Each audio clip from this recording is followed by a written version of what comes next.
इस कहानी की शुरुआत ऑस्कर नाम के एक बौने लड़के से होती है, जो अपनी हवस मिटाने के लिए अपनी नौकरानी से लेकर अपने पड़ोसी तक को नहीं छोड़ता है और उनको प्रेग्नेंट कर देता है। ये कहानी ऑस्कर के कारनामों से भरी हुई है, तो चलिए देखते हैं ऑस्कर और क्या क्या कारनामे करता है। इस मूवी का नाम है टिन ड्रम। इसे 1979 में रिलीज किया गया था।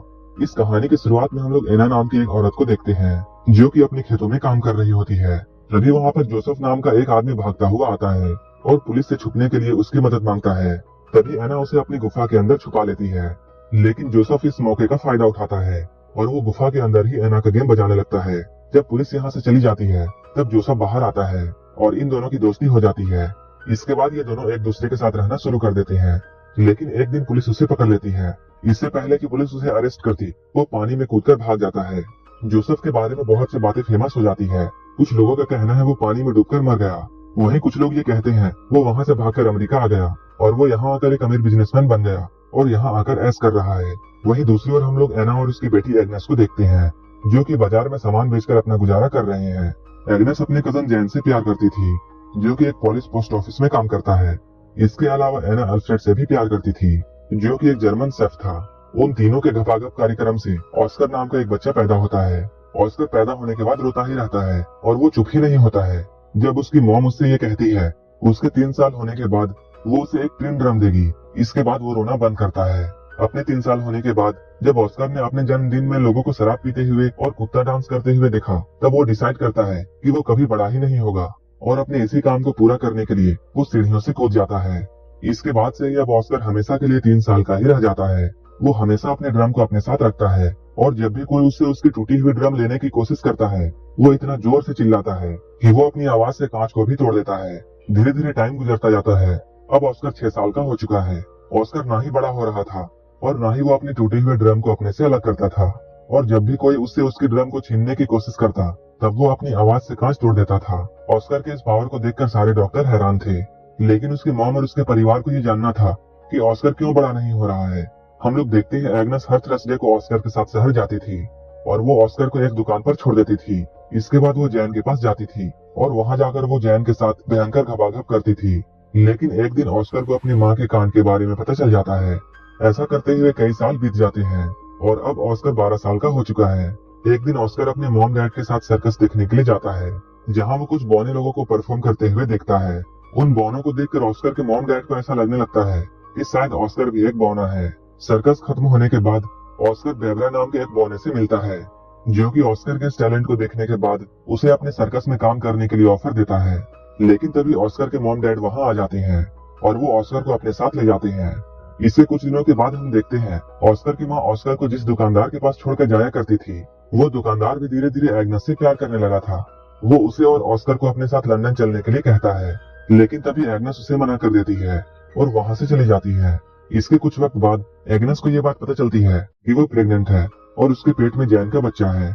इस बात से एग्नेस बहुत परेशान हो जाती है और अपने टेंशन की वजह से वो बहुत सारी मछलियां खा जाती है, जो कि उसे खाना बिल्कुल पसंद नहीं था। वहीं उसके पति अल्फ्रेड को इस बात से कोई भी फर्क नहीं पड़ता है कि एग्नेस के पेट में किसका बच्चा है, और वो एग्नेस को सिर्फ खुश देखना चाहता था। लेकिन ऑस्कर के पैदा होने के बाद एग्नेस को कभी भी खुशी नहीं हुई, इसलिए वो अपने इस बच्चे को पैदा करना नहीं चाहती है और बहुत ज्यादा मछलियां खाने की वजह से उसे फूड पॉइजनिंग हो जाती है और उसकी मौत हो जाती है। इसके कुछ सालों बाद हम लोग ऑस्कर को देखते हैं, जो कि अपनी टूटी हुई ड्रम को ठीक कराना चाहता है। ये सब उस वक्त में हो रहा था जब जर्मनी पूरे पोलैंड में हमला करके उस पर पूरा कब्जा करने की कोशिश कर रहा था। वहीं पोस्ट ऑफिस में भी पुलिस लोग जर्मनियों पर हमला करने की तैयारी कर रहे थे। तभी अचानक जर्मन्स का उन पर हमला हो जाता है। इस हमले में बहुत से लोग मारे जाते हैं, जिनमें से एक जैन भी था। ऑस्कर इस हमले से किसी तरह बच जाता है और वो यहाँ से भाग जाता है। इसके कुछ दिनों बाद हम लोग देखते हैं अल्फ्रेड एक 16 साल की लड़की जिसका नाम मारिया है, उसे अपनी दुकान में काम करने के लिए रखता है। मारिया दुकान के साथ साथ ऑस्कर का भी ध्यान रखती थी। धीरे धीरे ऑस्कर को मारिया से प्यार होने लगता है। ऑस्कर की उम्र भी मारिया जितनी ही थी, लेकिन मारिया को इस बात पर यकीन नहीं था और वो ऑस्कर को अभी भी बच्चा मानती थी। जब एक रात अल्फ्रेड किसी काम से शहर से बाहर जाता है, तब वो मारिया के बेड के पास जाता है और वो एक चूहे की तरह उसके कंबल में घुस जाता है और घपाघप करने लगता है। मारिया को भी ऐसा करने में अच्छा लगता है, इसलिए वो ऑस्कर को नहीं रोकती है। धीरे धीरे ऑस्कर उसके और भी करीब आने लगता है, लेकिन अचानक एक दिन उसे ये बात पता चलती है कि मारिया का अफेयर अल्फ्रेड के साथ चल रहा है और मारिया अल्फ्रेड से बहुत प्यार करती थी, लेकिन अल्फ्रेड सिर्फ उसका यूज कर रहा था। मारिया इस बात से बहुत ज्यादा दुखी होती है और वो रोने लगती है। इस मौके का फायदा उठाकर ऑस्कर उसके पास आता है और उसे संभालने की सोचता है, लेकिन मारिया को बहुत गुस्सा आता है और वो ऑस्कर को बौना कहकर उसके पिछवाड़े पर लात मारती है। कुछ महीनों बाद हम लोग ये देखते हैं कि मारिया अल्फ्रेड के बच्चे की मां बनने वाली थी और ऑस्कर उस बच्चे को मारना चाहता था, लेकिन मारिया ऐसा होने नहीं देती है। कुछ दिनों बाद मारिया एक लड़के को जन्म देती है।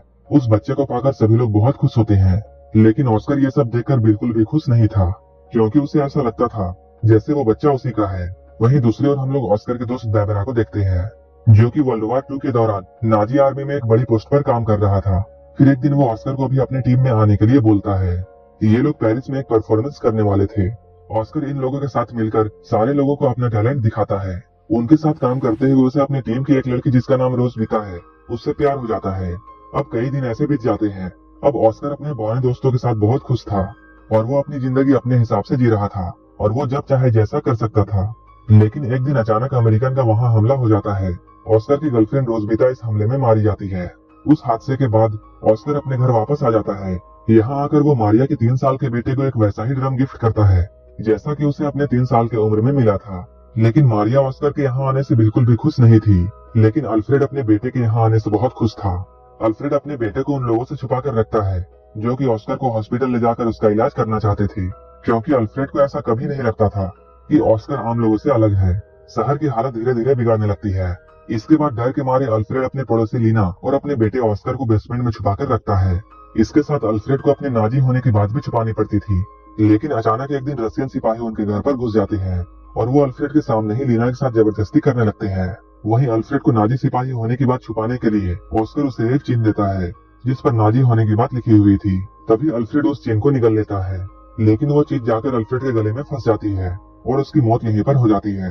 अगली सुबह मारियस नाम का एक आदमी अल्फ्रेड की दुकान पर आता है और अब वो उस दुकान का नया मालिक था।